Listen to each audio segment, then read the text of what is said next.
আসসালামু আলাইকুম এভরিওয়ান, সবাই কেমন আছেন? আশা করি ভালো আছেন। আজকে শেয়ার করব গরমের আরামদায়ক গজ কাপড়ের সুন্দর একটা জামার ডিজাইন। তো এই জামাটা কিভাবে সেলাই করেছি, কিভাবে ডিজাইন করেছি, এটার সম্পূর্ণ ডিটেইল শেয়ার করব।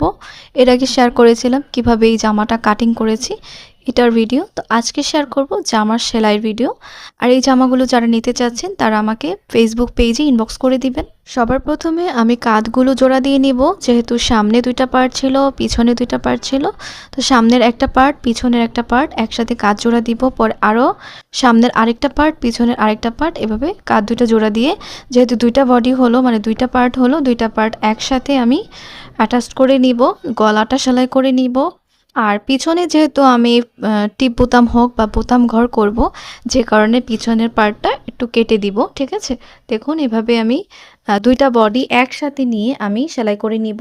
গলাগুলো কিন্তু অ্যাটাচ করে নিচ্ছি একসাথে, এবং পিছনে আমি কেটে দিব। পিছনে হচ্ছে এই খোলা অংশে আলগা পট্টি লাগাবো। এখানে আমি টিপ বোতামের ঘর বানাবো, চাইলে আপনারা বোতাম ঘর করতে পারেন, আমি টিপ বোতামের ঘর করব। দেখুন এই যে এই বডিটা যে আমি করেছি ভি কাটিং বডি, সেই ভি কাটিং বডিটাও কিন্তু আমি সেলাই করে নিব। ভি কাটিং ভাবেই কিন্তু আমি ভি ভাবেই সেলাই করে নিচ্ছি। দেখুন, তো এই যে সাইড থেকে কিন্তু হাতার অংশটা খোলা ছিল, সেই হাতাটা থেকে আমি হচ্ছে এই অংশটা বের করে নিব, তাহলেই আমার সিধা পাট হয়ে যাবে। তো সিধা পাট করার পরে আমি গলার মধ্যে চাপ সেলাই দিয়ে নিচ্ছি। আর এই বডিতে কিন্তু আমি লেস বসাবো, সেটা আমি পরে শেয়ার করছি, কারণ ড্রেসটা কমপ্লিট হওয়ার পরে আমি হচ্ছে লেস বসাবো। দেখুন আমি এখন কুচি করে নিয়েছি, তো 2.5 ইঞ্চির মতো আমি কুচি চড়াটা নিয়েছি। আর লম্বা তো অনেক বেশি নিয়েছি, যেহেতু বডির চারপাশে থাকবে এবং হাতার মধ্যে থাকবে, যে কারণে অনেক বেশি করে কুচি করেছি।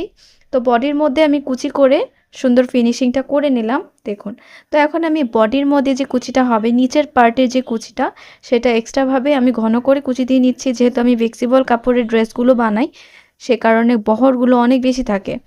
তো আপনারা চাইলে কিন্তু ড্রেসগুলো আমার থেকে নিতে পারেন, কারণ অনেক অনেক ডিজাইনের বাচ্চাদের ড্রেসের ভিডিও কিন্তু শেয়ার করেছি। সেখান থেকে যদি কোনো ভিডিও বা কোনো ছবি, কোনো ড্রেস পছন্দ হয়ে থাকে, তখন কিন্তু অর্ডার করতে পারেন ছবিসহ আমার ফেসবুক পেজে।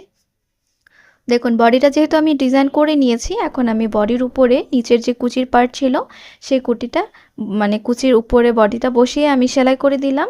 তো এখন আমি হাতার মধ্যে কুচি বসাচ্ছি। তো এই যেভাবে ঘুরিয়ে কিন্তু কুচিটা বসিয়ে পরে কিন্তু আমি উল্টো পাটে চাপ সেলাইটা দিয়ে দিব, তাহলে আমার হাতার যে কুচির ফিনিশিংটা সুন্দর হবে।